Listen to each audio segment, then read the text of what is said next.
আব্বা এই জঙ্গল দিয়ে আমার কই নিয়ে যাইতাছে? আরে বাবা নিতাছি, একটা কবিরাজ আছে, তোমার আমি বিয়া শাদী করলে অনেক চেষ্টা করছি, খালি ভাঙ্গা যা। অনেকজনে কইছে কবিরাজ কাছে গেলে তোমার বিয়া শাদী হইবো। তো লয় না যাইতে তোক দিয়ে দেখে দিই কি অবস্থা হয়। হইবো হ্যাঁ বাবা হইবো হইবো, না ওর কোনো না চান্স বন্ড সন্ড কবিরাজ? না বাবা, কবিরাজ খুব ভালো কবিরাজ, নামি দামি কবিরাজ, এরা অনেক কামি কবিরাজ। খবর লইছেন নি আপনি? হ্যাঁ বাবা নইছিল, অনেক ভালো কবিরাজ।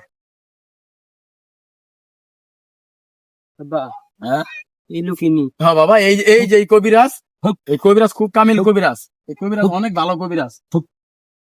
হ্যাঁ বসো বসো বাবা বাবা, নিয়ে আসছি। বাবা হ্যাঁ রুগী আইছে, দেখেন।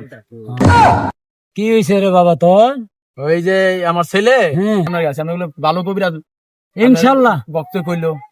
বিয়া শাদী আপনার তো অনেক এলাকা ছড়াই গেছে গা, আপনি বলে খুব নামি দামি কবিরাজ হয়ে গেছেন। দাঁড়া তোর একটা ওষুধ দিতে আছি। ওরে বাবা রে বাবা, এটা কি দিতেছে? এইটা একটা ইট দিত আছে, ইট পয়রা দিব। দেখি এটা তোমার কি করে বাবা, কি দিত আছে? এই তদ্বিরটা ভরে দিলাম, রাত্রে ঘুমাইবার সময় বালসের নিচে এটা দিয়া তৈবা, 1 সপ্তাহের ভিতর তোর ছেলের বিয়া হয়ে যাইব, ঠিক আছে? বাবা হইব নি? হ্যাঁ বাবা হইব। তোর আরেকটা ফু দিয়া দে, দেন বড় ফু দিয়ে যা, তোর 1 সপ্তাহের ভিতরে বিয়া শাদী হয়ে যাবো, যা। ধরো মাথায় রাখ মনে। হাদিয়া কত?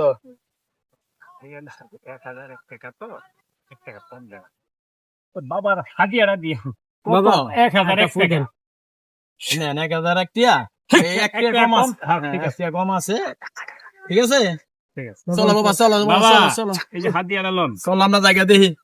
বাবা এটা কি মাথায় থাকবো? ও বাবা, এটা মাথায় থাক, একটু কষ্ট করবা, কি আর বিয়া শাদী করলে তো কষ্ট করাই লাগে। মাথা কাটা মেরে আরে বেটা কষ্ট করা লাগে, বিয়া শাদী করলে কষ্ট করা